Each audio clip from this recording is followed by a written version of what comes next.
Have you ever wanted to start your own podcast? I record and publish podcasts on a platform called Spotify for Podcasters, and I absolutely love it. Essentially, you can upload from your phone or computer, and it distributes to every platform that plays podcasts. They support video podcasts, and you can make money on the platform with ads or even podcast subscriptions, something that has made my life so much easier as a podcaster. So if you're interested, I highly recommend you give it a try. You can download the Spotify for Podcast app, or go to spotify.com/podcasters to get started on your podcast today.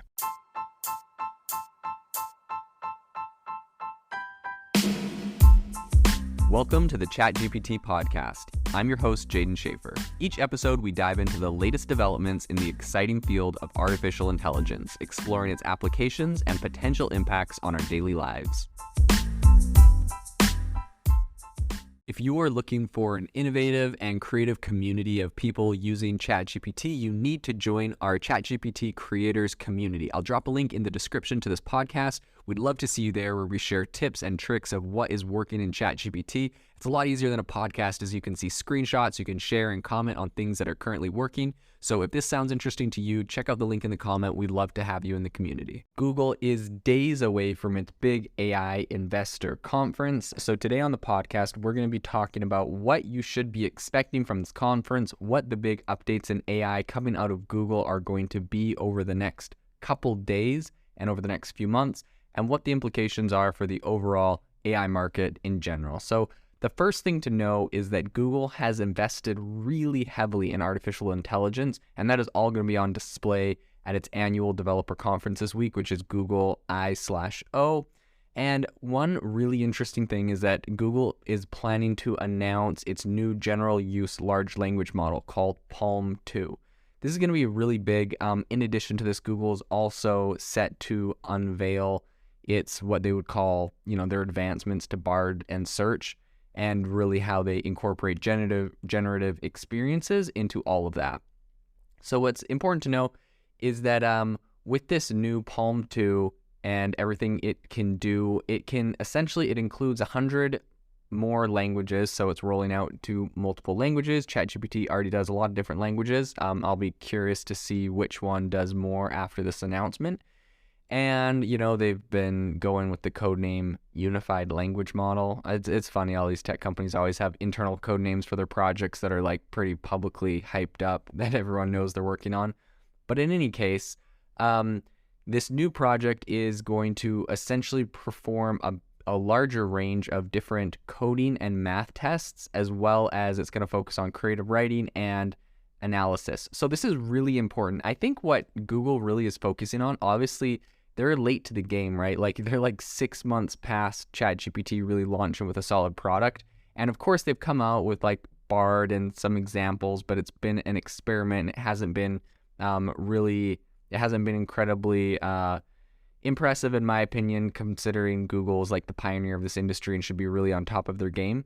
That being said, what they're saying is that the new advancements of what they're coming out with is going to be really good at coding, math, creative writing, and analysis. Math is something traditionally really bad on ChatGPT, so it's going to be really interesting to see how they get this better. They probably just incorporate, different math technologies, calculators into it, I would assume, and help train that into it and work like plugins into it, I would assume. I could be wrong. I just know that the transformer model, which traditionally is used in all these AIs, is just really not good at doing math.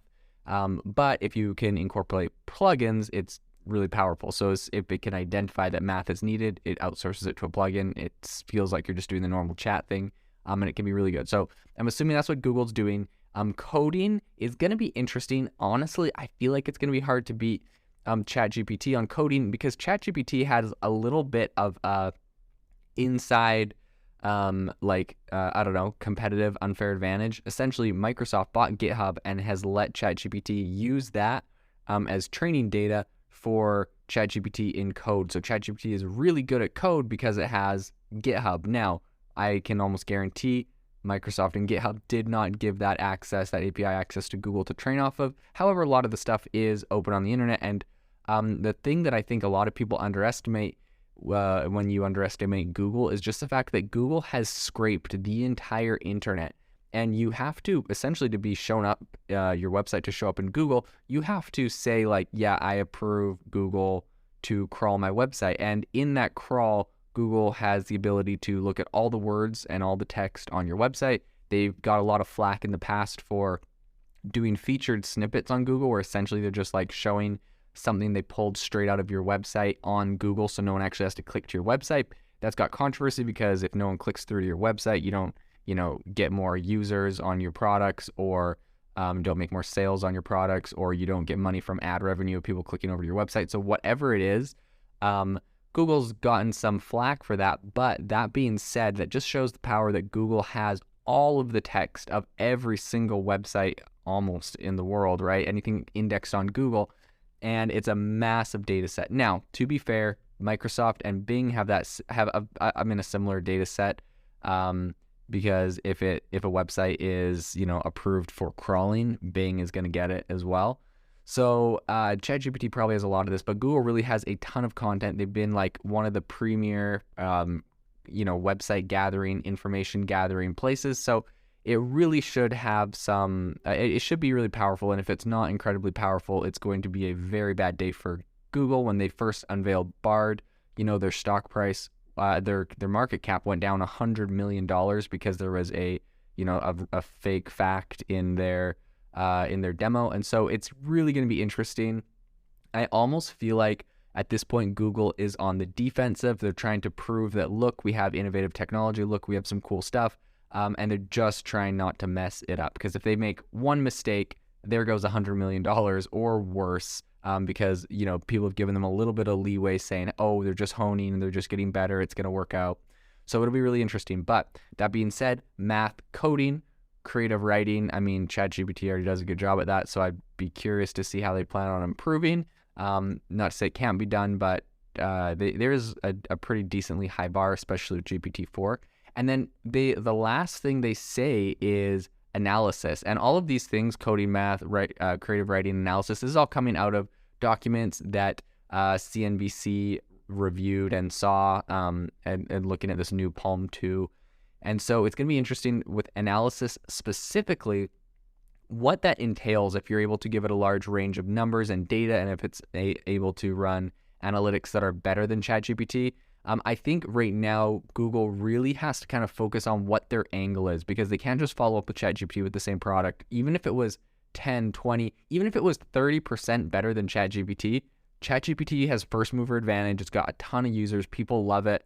And so incremental advantages or improvements over the major model right now is not going to do it. So Google really needs to find their angle. They need to find out the weaknesses of ChatGPT, and really show why they're a powerful tool. Because, for example, if ChatGPT really struggled with math and I'm doing math, it's like, I don't care. Like, I have no preference about the tool. I'm going to use the one that's best, and Google's the best. And maybe using that for math makes me build trust with it, and I'll use it for more things in the future. So Google really has to focus on this and get it right, so that on launch, people have something that they can trust it for more than ChatGPT.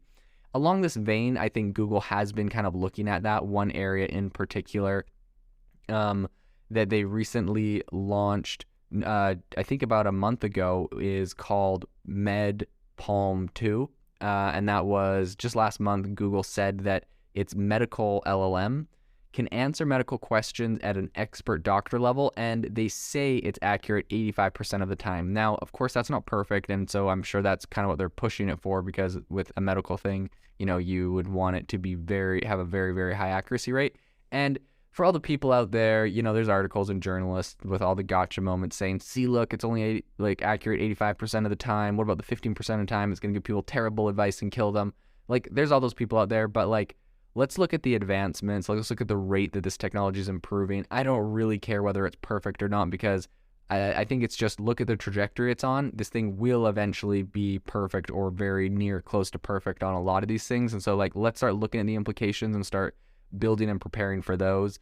I think any gotcha moments about the weaknesses of AI right now are just too soon and are really not very relevant in the face of how fast this technology is advancing. I think, better than some of these people gloating over the weaknesses, let's really start to prepare. If you need to be worried about something it can do, be worried, figure out what to do. if you're trying to capitalize on it to make a better product that helps people, like figure out how to make that product that helps people. And I just say don't get caught up about the weaknesses of some of these tools because they all will become incredibly powerful. In addition, like you would expect, they plan on integrating their AI into everything on workspaces, Gmail, Google Docs, Sheets. They've been doing a bunch of tests. In fact, I have a Google Workspace, and there's a big pop-up when I was logged in the other day that was like, you've been selected to be like a new tester on our AI thing. And I was like, oh, super cool. So I like clicked accept or go, and then it like pulled me to a new page and it was like, great, thanks for accepting. We'll let you know if we need you or if if your spot opens up. So I don't know, it's kind of a scam on Google's part, whatever. I never got access. But obviously they're pulling people in. They're getting a lot of beta testers to test these products out to see how powerful they are.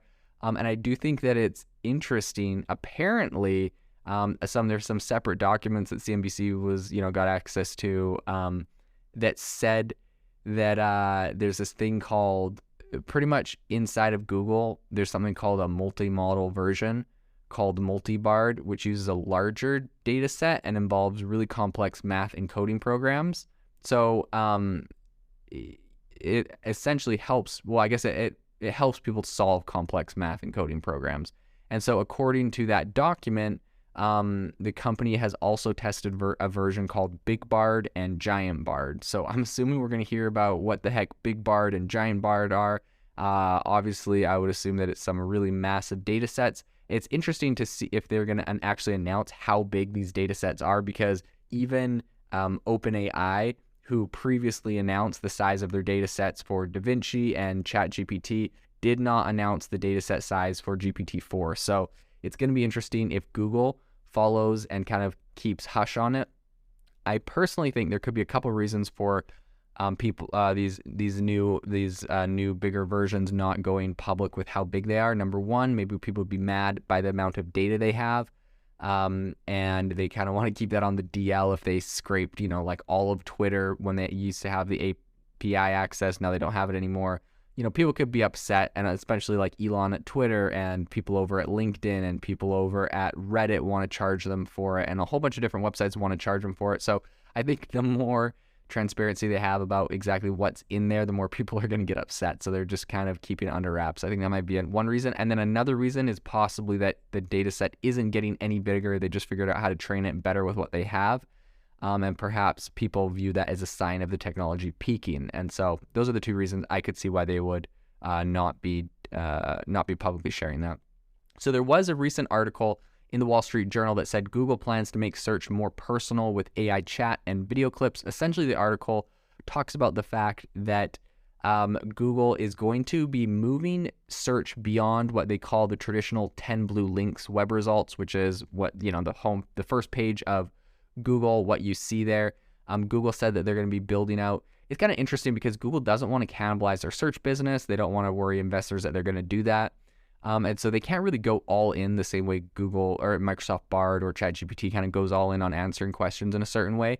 And so at the moment, they're really focusing, and I've heard a lot of talk from them about the fact that they're going to help answer questions that traditional search doesn't answer. And like their traditional search business made $162 billion in revenue last year. So like, obviously this is a really big deal. It's a really big part of Google, Alphabet's whole business model, and they really don't want to jeopardize that. But at the same time, they kind of have a two-pronged attack on them right now, which is number one, all these chatbots, AI, and also just TikTok in general and all the other short form apps. There was some internal study done recently that said the younger generation, 40% of them, when they're looking for like a restaurant around them, will go to like short form video platforms, and for a host of other questions. Really interesting.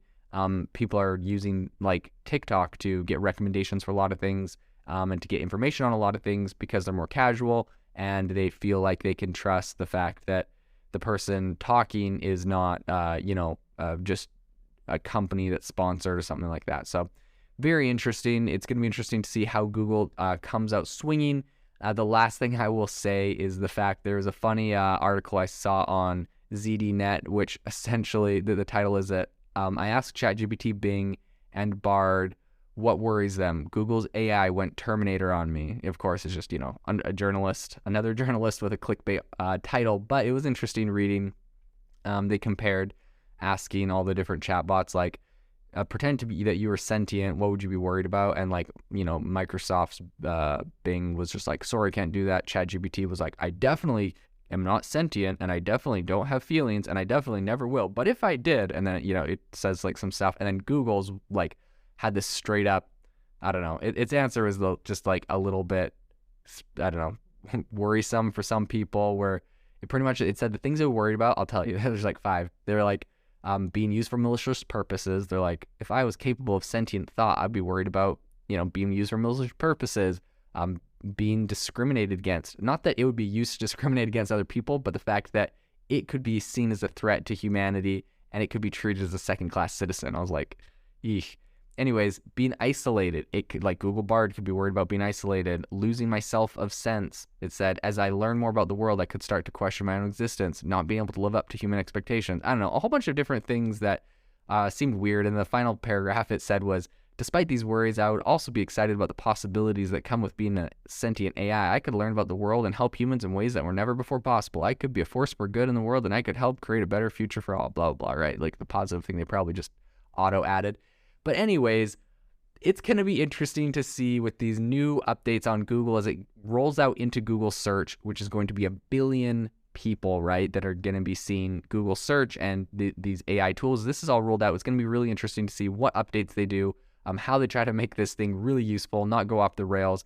And it's going to be interesting. We'll follow this up in a couple days as Google is right about to announce the official announcements on some of their new latest and greatest in AI. The innovation in AI right now is absolutely exploding. If you want to stay on top of all the insane disruptions and innovation that's happening right now, you need to subscribe to our newsletter on AIBox.ai. We send you daily everything that is happening, the news and the crazy advancements in AI technology straight to your inbox for free every single day. So go to AIBox.ai, subscribe, and stay ahead of the curve on the world of AI. Today's episode is brought to you by Self-Pause, which is an AI life coach that I absolutely love. Self-Pause allows you to go and have a conversation around anything that you're trying to achieve. It helps you set goals. It helps you build positive habits, eliminate limiting beliefs. It's essentially just your personal coach for anything that you're trying to focus on in life. The best AI life coach. You need to check them out. Go download the app. This is something that seriously can change your mindset, and I am a massive believer in mindset. I know that if you change your mindset, you can accomplish anything you want to. So go download the Self-Pause app today, iOS and Android. This is something you absolutely need to get.